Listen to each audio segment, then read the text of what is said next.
I opened my bank app and froze when I saw there's some unusual, and that charge wasn't mine. That morning started like every other morning in Cold Spring, New York, quiet and predictable in the way small river towns tend to be. The Hudson was still when I looked out the kitchen window, gray and calm, matching the sky. I had my coffee brewing, toast in the toaster, and my phone in my hand, going through the same routine I did every weekday before work. Nothing felt off, nothing felt different. That's what still messes with me the most when I think back on it now. I opened my bank app without thinking. It wasn't panic or suspicion that made me do it, it was a habit. I liked knowing where things stood before the day started. Bills were on autopay, savings transfers were scheduled, and I'd always been careful with money.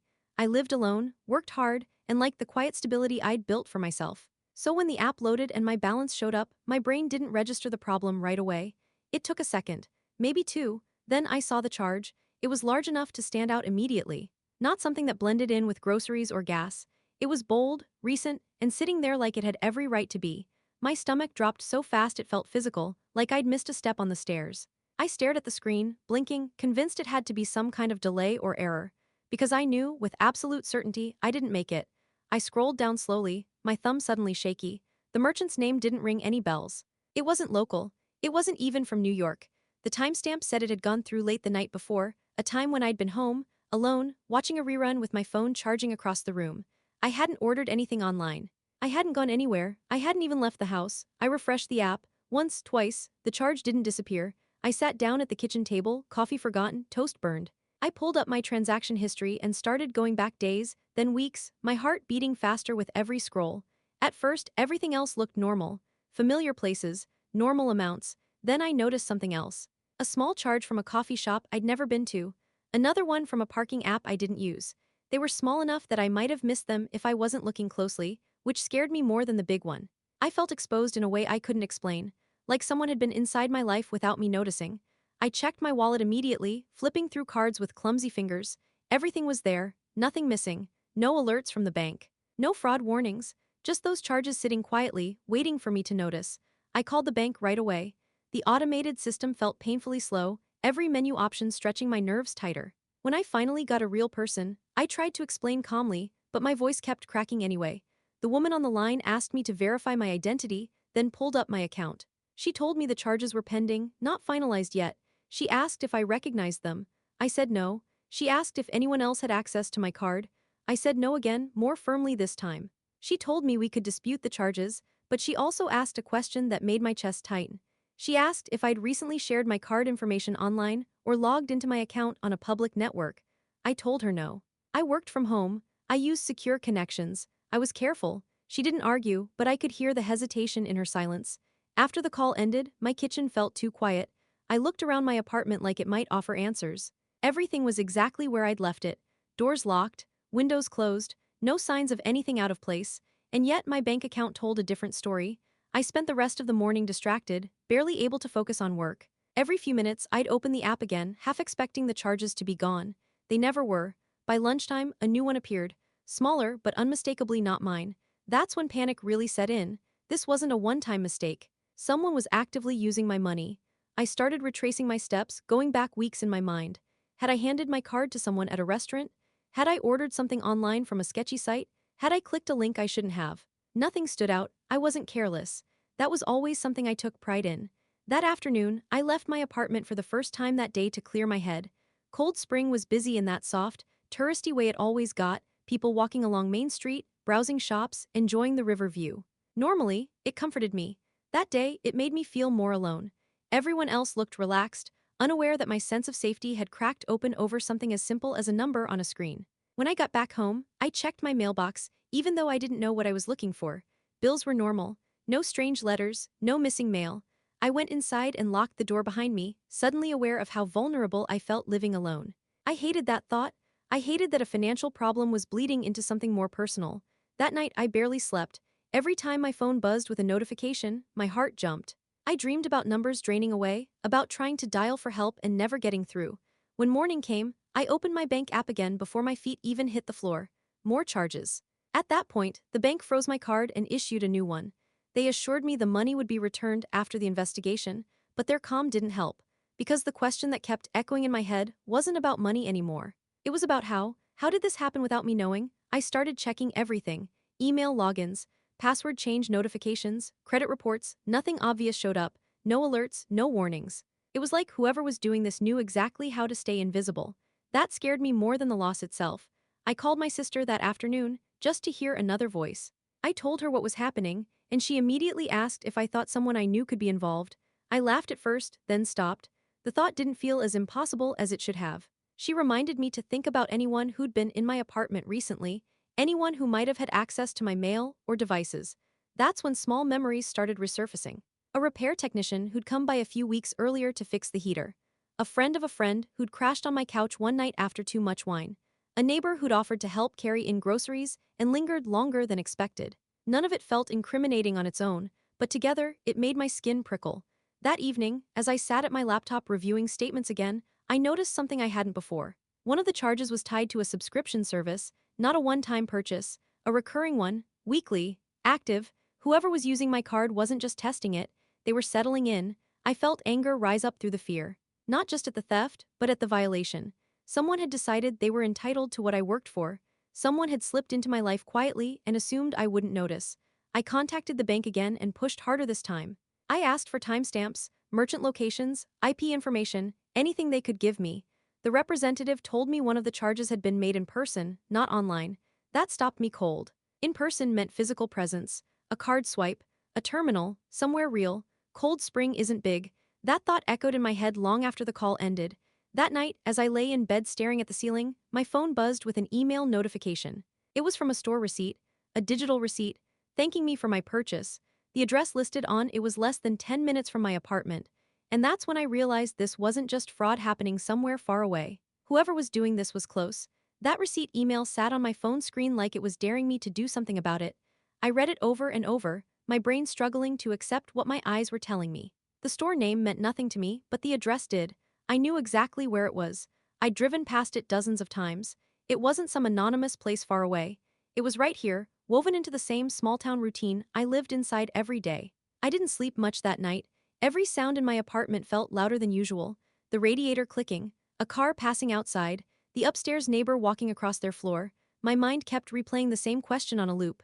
Who? Not just who could do this, but who would feel comfortable doing it so close to me? There was something deeply unsettling about that level of confidence. The next morning, I called the bank again and told them about the receipt. This time, the tone on the other end shifted. The representative took me more seriously, asked more detailed questions, and told me they'd escalate the case. She suggested I file a police report, especially since some of the charges were made locally. Hearing that made my chest tighten, but I knew she was right. This had crossed from inconvenience into something personal. Filing the report felt surreal. Sitting in the Cold Spring police station, explaining how someone had been quietly draining my account while I went about my life, felt like admitting I'd missed something important. The officer listened carefully, asking about my routines, my visitors, and my job. He didn't rush me. He didn't dismiss me. But when I mentioned the in-person charge, his expression changed slightly. He told me small towns make things feel safer than they always are. That afternoon, I walked through my apartment with fresh eyes. I checked drawers, closets, places I never paid attention to. Nothing was missing, nothing looked disturbed, but the absence of signs didn't comfort me anymore. If anything, it made things worse. Whoever had done this hadn't needed to break in, they'd had access somehow. I thought about the heater repair technician again. He'd been friendly, chatty, asking questions about the building, the neighborhood, and my work. At the time, it felt harmless. Now it felt intrusive. I found the invoice from his visit and gave the company name to the police, though I hated the idea of accusing someone without proof. Still, I needed answers more than I needed to feel polite. Then there was the night my friend's cousin stayed over. I barely knew her. She'd been drunk, emotional, and overshared things she probably didn't remember the next day. She'd borrowed my phone charger. She'd sat at my kitchen table while I was asleep. I replayed that night in my head, searching for moments I'd dismissed too quickly. The police told me they'd check security footage from the store tied to the receipt.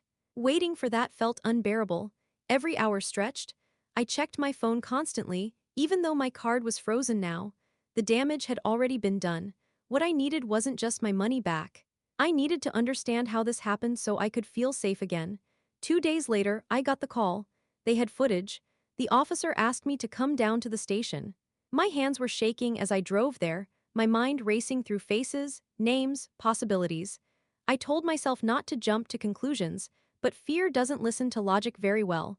By the time I parked, my stomach was in knots. They showed me the video on a small screen in a quiet room. At first, it was just a blurry angle of the checkout counter. Then the person stepped into frame. I recognized them instantly. It was my neighbor. The one who lived 2 doors down. The one who'd helped me with groceries. The one who waved every morning. The one who'd offered to take my trash out once when my hands were full. I felt like the air had been knocked out of me. My brain kept saying no, but my eyes didn't lie. He pulled out a card. My card. Used it like it belonged to him. The officer explained that they'd already spoken to him. He claimed it was a misunderstanding. Said I'd given him permission to use it temporarily and forgotten. Hearing that made something snap inside me. I'd never let anyone use my card. Ever. The fact that he felt comfortable saying that out loud only made it worse. They searched his apartment later that day. They found my mail, old statements I never realized were missing, a notebook with numbers written down, password attempts, notes about my schedule. The realization that he'd been watching me that closely made my skin crawl. I thought about all the times I'd smiled at him, thanked him, and trusted him. He was arrested that evening. Word spread fast, the way it always does in small towns. People whispered. Some were shocked, some weren't. A few neighbors told me they'd always gotten a strange feeling about him. I didn't know how to respond to that. I kept thinking about how normal he'd seemed, how easily I'd accepted his presence in my life. The bank refunded the money within a couple of weeks, but by then, it felt secondary. What stayed with me was the loss of something harder to define. Trust, comfort, the ease of moving through my days without second-guessing every interaction. I changed everything. New cards, new accounts, new passwords. I installed a locking mailbox. I stopped sharing personal details casually. I paid closer attention to who I let into my space. Some people said I was becoming paranoid. Maybe I was, but I preferred that to being unaware. There were nights when I replayed every interaction we'd ever had, wondering if I could have caught it sooner. If there was a moment I should have trusted my gut instead of being polite. That's the part that hurt the most. Realizing how often we ignore small discomforts because we don't want to seem rude or suspicious. The police told me he'd likely been doing this to others too, that I probably wasn't the first. That thought gave me a strange mix of anger and relief. Anger that he'd gotten away with it for so long. Relief that I wasn't uniquely careless. This wasn't a personal failure. It was someone else's choice. Cold Spring looks the same now as it did before all this happened. The river still moves slowly. Tourists still take pictures. Life still feels peaceful on the surface. But for me, there's a layer underneath now. An awareness that quiet places can still hold secrets. That danger doesn't always announce itself loudly. Sometimes I think about that morning, how normal it felt, how close I was to not opening the app at all. If I hadn't checked, how much longer would it have gone on? How much deeper would the violation have gone? That thought still makes my chest tighten. What this taught me isn't just to watch my bank account more closely. It taught me to listen when something feels off, even if I can't explain why yet. It taught me that safety isn't just about locks and passwords. It's about paying attention. About trusting yourself enough to act when something doesn't make sense. I still live alone. I still like my routines. But I don't move through them blindly anymore. And every morning, when I open my bank app now, I don't just see numbers. I see proof that noticing something small can stop something much bigger. And I will never ignore that feeling again. If this story made you stop and think, take a second to like, subscribe, and share it. You never know who might need to hear this today.